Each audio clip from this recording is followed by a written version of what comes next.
You should use technology when you are perfectly aware that there is an informational, an experiential, a cognitive empowerment possible. Also, social collaborative empowerment. These are the situations where you should use technology because they have a special pedagogical value. If there is informational, experiential, cognitive, or collaborative empowerment. So this should be the general reason for recurring to technologies.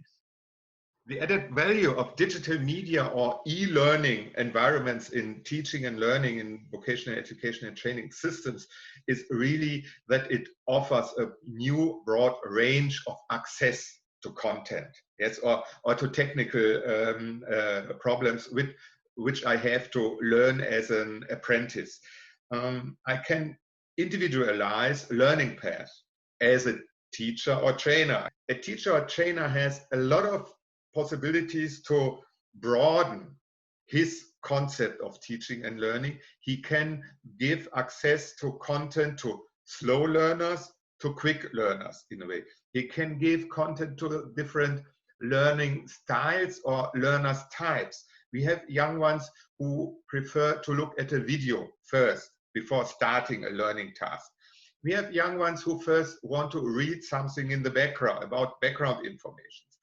We have the very clever ones who want to start with a test at once without learning about this. So, and all these learning types we have in a way to respect as a teacher or trainer, and we can offer them through e-learning content, which is really cut into these segments as a video, as a written text, which they can go through, as a text, as a also a test Mentimeter or something like this features. There is a generic value related to the fact that technology are advocated to be more inclusive and accessible than other solutions. And this is also applicable to developing countries or special cases. So we could recur to technologies to augment inclusiveness and accessibility. Accessibility is something that might concern the costs of learning content. So with Creative Commons licenses, with open educational resources, there is a huge potential to disseminate learning contents in different manners that makes it very accessible in terms of costs. That is one point.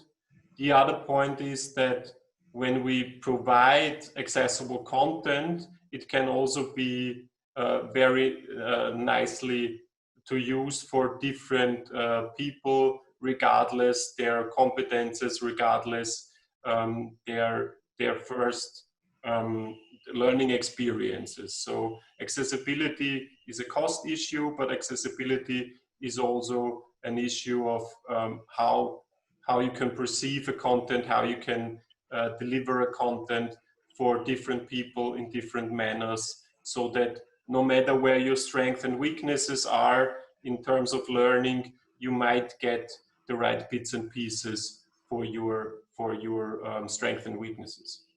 So where young people or companies don't have the possibilities to visit a well-equipped school or a company, so they can receive information, even training online, and they can prepare for themselves without leaving their remote area.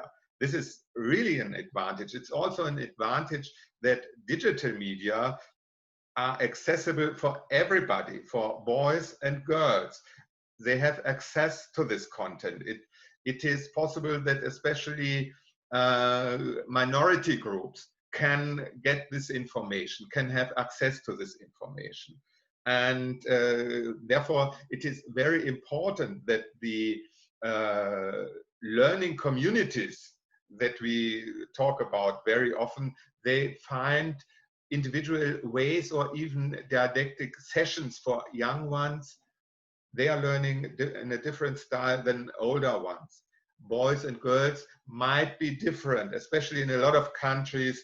The access to education for girls is complicated.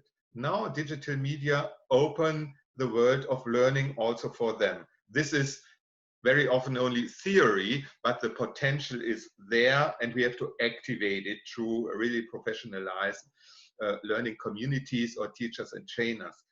And then, of course, when it comes to excellence, new media can help to disseminate very, very particular, very, very small bits and pieces that are only relevant for a very specific group of excellent workers, for examples, but they can be put together cooperatively with a network of people that works together globally so that the quality of the content and the way that it is presented is always up to date. So the interdisciplinarity of educational practitioners, of educational scientists and researchers, but also excellent workers can help to increase the quality of the content and the delivery. So it has huge potentials both in terms of accessibility and in terms of excellence.